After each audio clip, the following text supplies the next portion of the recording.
அஸ்ஸலாமு அலைக்கும். Welcome back to AJ's channel. இன்றைக்கி நம்ம சேனலில் ரொம்பவே சிம்பிளான டேஸ்டியான ரொம்பவே ஈஸியான செய்யக்கூடிய ப்ளைன் குஸ்கா தான் இன்றைக்கி நம்ம செய்ய போகிறோம். அதை தான் நான் உங்களுக்கு வீடியோவில் ஷேர் பண்ணியிருக்கேன். ஆனியன், டொமேட்டோ, மின்ட் இதெல்லாமே கட் பண்ணி வச்சுருக்கேன். இன்றைக்கி நான் இந்த ரைஸ் செய்கிறதுக்கு நார்மலாக நம்ம எப்போதுமே ஒயிட் ரைஸ் செய்வோம் இல்லையா, அந்த ரைஸ் தான் எடுத்திருக்கேன். அதனால் அதை நம்ம முன்னாடியே நம்ம ஊற வச்சிடணும். இன்றைக்கி நான் குஸ்கா செய்கிறதும் ப்ரெஷர் குக்கரில். ஸோ ஆயில் ப்ளஸ் கீ சேர்த்துட்டு ஸ்பைசஸ், அதுக்கப்புறம் நல்லா சூடு வந்ததுக்கப்புறம் ஆனியன் சேர்த்து நல்லா சாட்டே பண்ணிக்கணும்.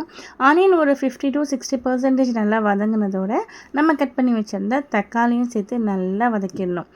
இதுக்கு பெருசாக நான் மசாலாலாம் ஒன்றுமே நான் சேர்க்கலை. ஸோ இந்த தக்காளியும் வெங்காயமும் வதங்கிறது தான் இதுக்கு நல்ல ஒரு அரோமா கொடுக்கும். ஸோ தக்காளிலாம் இந்த அளவுக்கு வதங்கி குழஞ்சி அதுலேருந்து ஆயிலெலாம் ரிலீஸ் ஆகிறப்ப இந்த கலர் இருக்கிறப்ப தான் நம்ம நெக்ஸ்ட்டு இன்க்ரீடியன்ட்ஸ் ஆட் பண்ணணும். மல்லி புதினா சேர்த்துட்டு அதுவுமே நல்லா வதங்கினதுக்கப்புறம் ginger garlic paste 1 tablespoon, வீட்டில் செஞ்ச தயிர், அதனால் கொஞ்சம் லிக்விடியாக இருக்குது, அதுவுமே 3 குழிக்கரண்டி அளவுக்கு சேர்த்துருக்கேன். கொஞ்சம் புளிப்பு இருக்கிறதுனால நான் கொஞ்சம் கம்மியாக தான் சேர்த்துருக்கேன். நெக்ஸ்ட்டு இதுக்கு மசாலான்னு பார்த்திங்கன்னா கொஞ்சமாக மஞ்சத்தூள், மிளகாய் தூள், அதுக்கப்புறம் கொஞ்சமாக பிரியாணி மசாலா, ப்ளஸ் வீட்டில் செஞ்ச கறி மசாலா, நம்ம ஏஜேஸ் ஹோம்மேட் மசாலாவோட கறி மசாலா சேர்த்துருக்கேன். அதுவுமே பிரியாணிக்கெலாம் கொஞ்சம் டேஸ்ட் நல்லா என்ஹான்ஸ் பண்ணி கொடுக்கும்.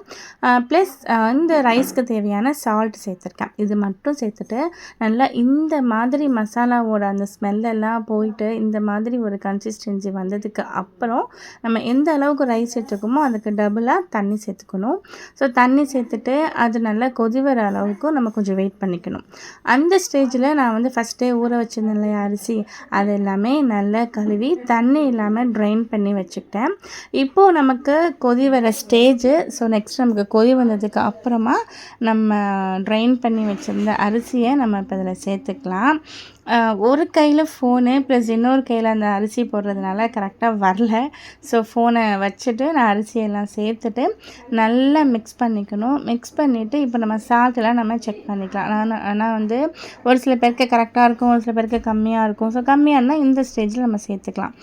ஒரு 10 மினிட்ஸில் எனக்கு அரிசியும் தண்ணியும் சமமான அளவாகிடுச்சு. அதுக்கப்புறம் நம்ம மேலே கொஞ்சம் நல்லா ஃபைனாக சாப் பண்ணி வச்சுருந்த கொரியாண்டர் லீஃப் சேர்த்துட்டு குக்கர் நான் நல்லா மூடியாச்சு. மூடிட்டு நான் ஒரு லோ ஃப்ளேமில் வச்சுட்டேன். லோ ஃப்ளேமில் வச்சு ஒரு 2 விசில் இதோட ஆஃப் பண்ணியாச்சு. டிஷ் முடிச்சதுக்கப்புறம் தான் சைட் டிஷ்ஷே நினப்பு வந்துச்சு. அதுக்கப்புறம் தான் கேர்டும் எக்கும் வாங்கிட்டு பாயில் பண்ணி ஆனியன் ரைத்தா பண்ணோம். நல்லா ப்ரெஷராக ரிலீஸ் ஆனதுக்கப்புறம் ரைஸ் ஓப்பன் பண்ணி பார்த்தோம். ரொம்பவே சூப்பராக ரெடியாக இருந்துச்சு. Boiled egg, onion raita plus வீட்டில் செஞ்ச பூண்டு ஊறுகாய், இதோட தான் அன்றைக்கி எங்களோட லன்ச் முடிஞ்சிச்சு. இதே மாதிரியாக ரொம்பவே ஈஸியான சிம்பிளான டேஸ்டியான குஸ்கா நீங்களும் செஞ்சு பாருங்கள்.